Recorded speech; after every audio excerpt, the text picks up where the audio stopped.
जिस व्यक्ति ने भी ये बयान दिया है, अपना रो रो करके जो वहाँ से बखान करने का काम किया है, वो आज इस बात को लेकर के पछता रहे कि उन्होंने कभी भी, वो बिल्कुल सीधी सीधी साफ सी बात है कि उनकी लाठी पूरे सहारनपुर के अंदर कोई रही तो मुसलमान गुजर रहा है।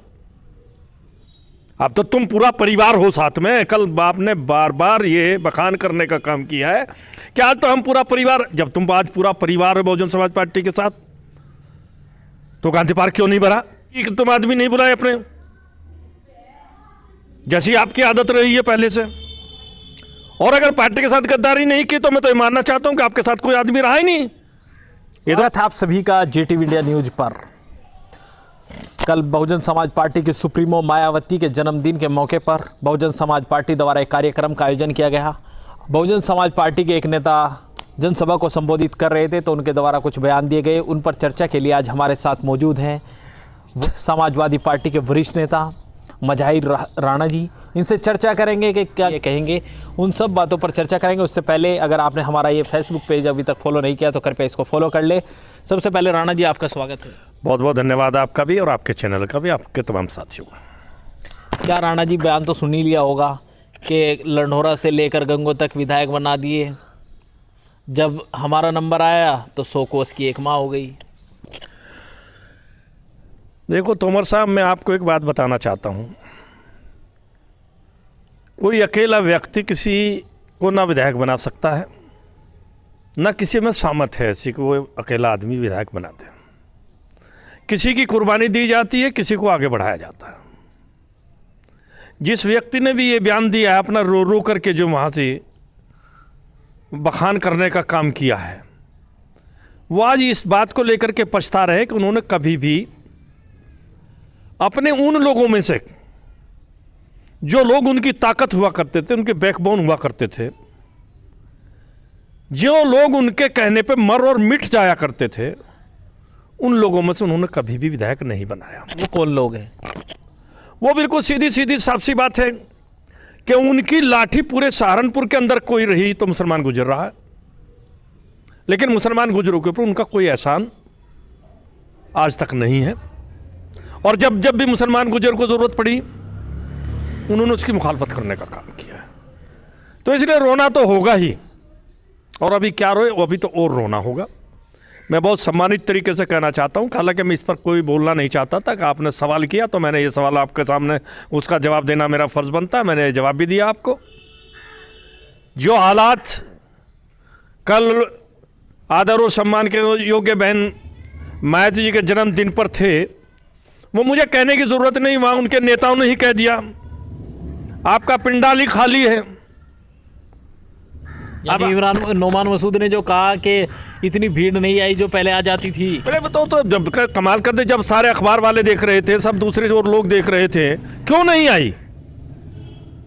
वो भीड़ भी लाने का मादा अगर था तो हम ही लोगों के अंदर था कि जब भी ज़रूरत पड़ी तो हमने उसको गांधी मैदान को भरने का काम किया। आज भर लो ना।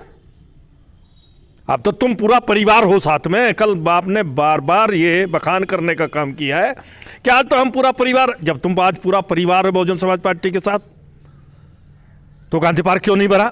गांधी पार्क नहीं, ये हॉल था। कल तो एक हॉल में कार्यक्रम था। मैं ये कह रहा हूँ हॉल नहीं, अभी तो हॉल की बात आप कर रहे हैं। आइंदा आने वाले समय में कमरे में भी प्रोग्राम नहीं हो पाएगा, क्योंकि नेता की नीति और नीयत देखनी पड़ती है। बाबा भीमराव अंबेडकर को धोखा दिया, वो उसी कौम के लोगों ने दिया।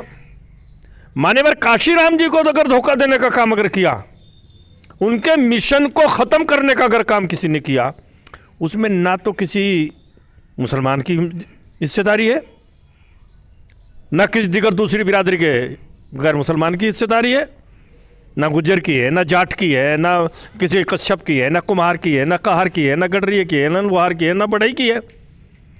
अगर मान्यवर काशीराम जी के मिशन को बर्बाद करने का काम किया तो वो आदरणीय बहन कुमारी मायावती जी और उसकी नीति ने किया। आज पछताते रहो। जब चिड़िया चुग गई खेत तो पछताने से क्या होगा?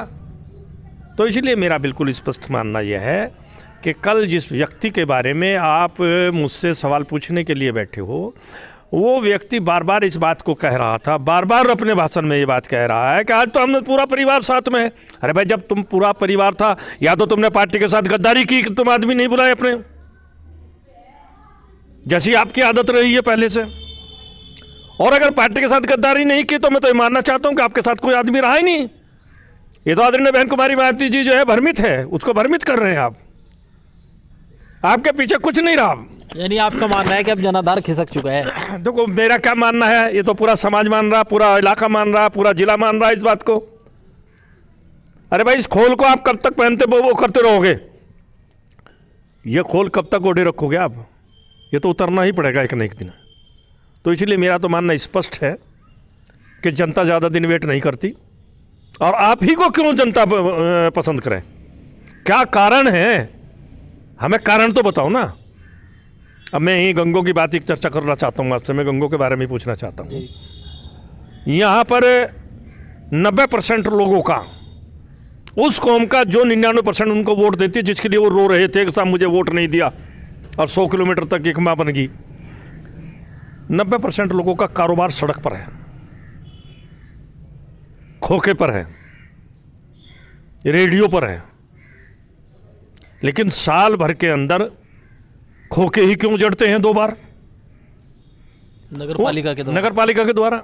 जबकि 70 साल से आपका कब्जा है नगर पालिका पर, तो खोखे वालों ने ही कौन सा ऐसा जुल्म किया है कि बार बार उन्हीं उतरते हैं, बार बार उन्हीं के खोखे उजाड़े जाते हैं।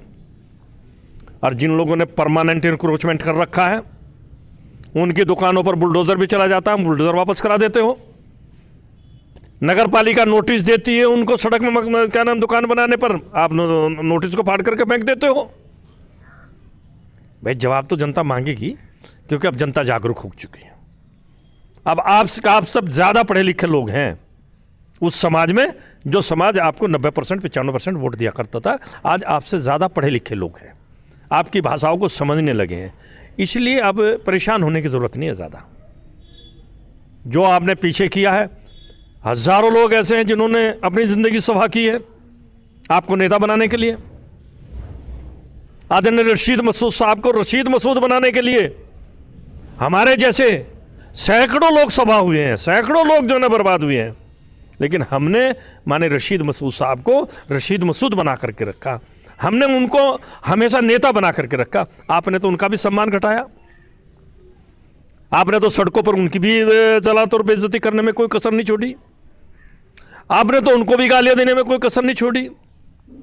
ऐसे ऐसे अलंकार आपने इस्तेमाल किए हैं कि हम क्या बता दें उन सारी चीज़ों के बारे में।